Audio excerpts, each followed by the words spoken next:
So I had an interesting thought yesterday, which was that fighting for sport is kind of the same as prostitution. Maybe not fighting for sport necessarily, but fighting for money. Like fighting for money, it's similar to prostitution. And there were a lot of thoughts around it that were really interesting to me, so I figured I would record some just off the cuff, because I've been busy. I don't really have a lot of time to write as much.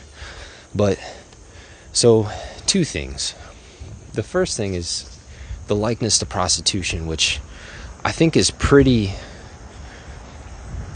good comparison, because you find a prostitute, you basically pay this person to do things or to use them, right? You pay a person to use their body. With a fight, you're paying people to beat the crap out of each other. So, and everybody has a price. Like, if you find someone who's willing to sell his or her body, you know, maybe they're going to charge $100 or $200 for a certain action.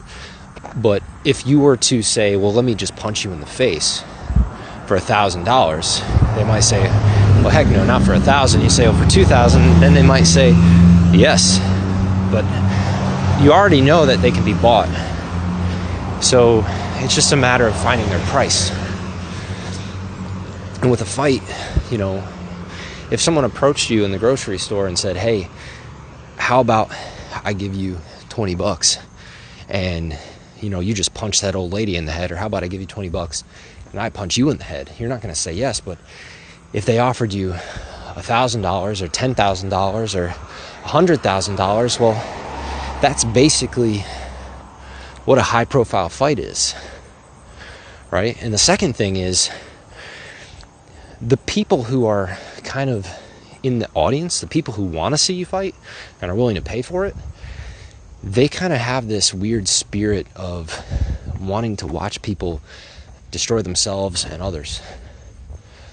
And I've been thinking, because there's a lot of promo about this Mike Tyson-Jake Paul fight that's going to happen, or may not happen, but I've been thinking about it, because I'll get on YouTube and a lot of the content that's being pushed into my YouTube feed is about fighting. And I'm like, what is this? Like, why am I watching this? Like, it's interesting because it's exciting to watch people fight. But at the same time, like, what is the spirit behind my interest in watching people fight?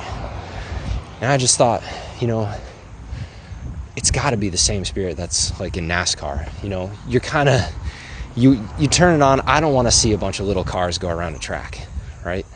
I would play Need for Speed, or, you know, get some Matchbox cars and play with them if I wanted to see that, right? Or RC cars. What you're watching for, or at least what I used to watch for when I was a kid, was to see somebody mess up and flip the car 5 times and explode. Like, that's what people watch for, in my opinion.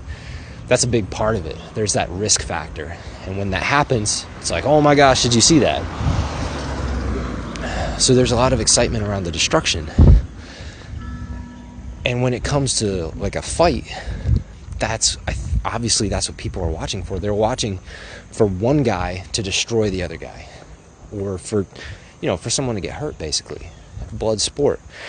And it's the same spirit that must have been in the people in the Roman Colosseums watching, you know, slaves and Christians and political dissidents get thrown to lions or wolves or gladiators and just get torn apart.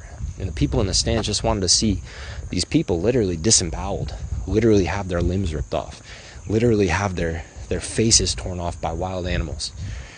Like, that's what they were there for. They were there engaging, feeding the spirit of bloodshed and destruction. And I just thought to myself, like, man, like, this Mike Tyson guy and this Jake Paul guy, they're getting in a ring. Why are they getting in a ring? For them? Does Mike Tyson need more millions? Does he? I don't know. Does Jake Paul need more millions? Like, these guys they got podcasts, they got wealth, more wealth than I could possibly know what to do with if I had it. And it's like, they want to get into a ring and fight each other. For what? For who? the people watching them, the people who are saying, oh, there's no way Mike Tyson is going to beat Jake Paul, or the people saying there's no way Jake Paul is going to beat Mike Tyson, and Mike Tyson feels the urge to show those people they're wrong, right? It makes no sense. It makes no sense. Why would you entertain the people who want to see you get hurt, who want to see you destroyed? It's the same level of ridiculousness as in the scenario if someone walked up to you in the grocery store and said, hey, why don't you go ahead and let my buddy here knock you out for some money? And if you say, well, heck no, that's crazy. And you say, well, this is because you're a wuss. You couldn't take it anyway. And then they want you to respond with, well, I'm no wuss. I can take any punch, right?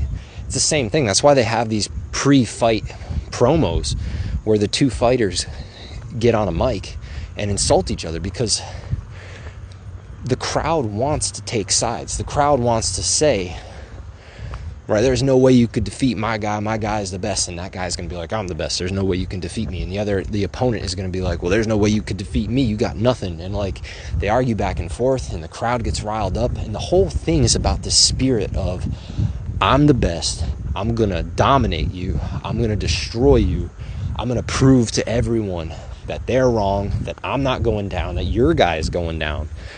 And what kind of a spirit is that? Could you imagine if you let everybody ever who wanted to press your buttons and get a response out of you? That's what prize fighting is. So it's not sport fighting, but it's prize fighting. And what a crazy thing. So in a big way, it's just like prostitution. People are paying you to use your body. And in the case of prize fighting, it's to use your body as a surrogate to destroy another human being, to revel in the delight of watching two people destroy each other.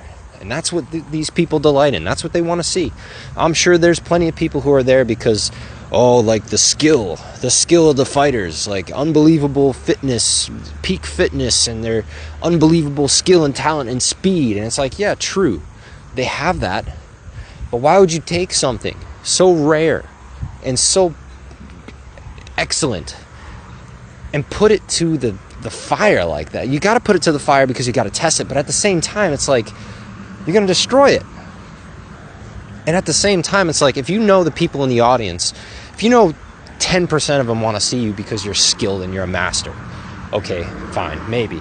But if you know 80 or 90% of them want to see you drop, want to see you never fight again, want to see you just knocked out completely, brain damage, broken neck, that's what they want to see, fractured skull, that's what they want to see, and you're still going to take the fight? If you do it for money, it's like prostitution. It's no different.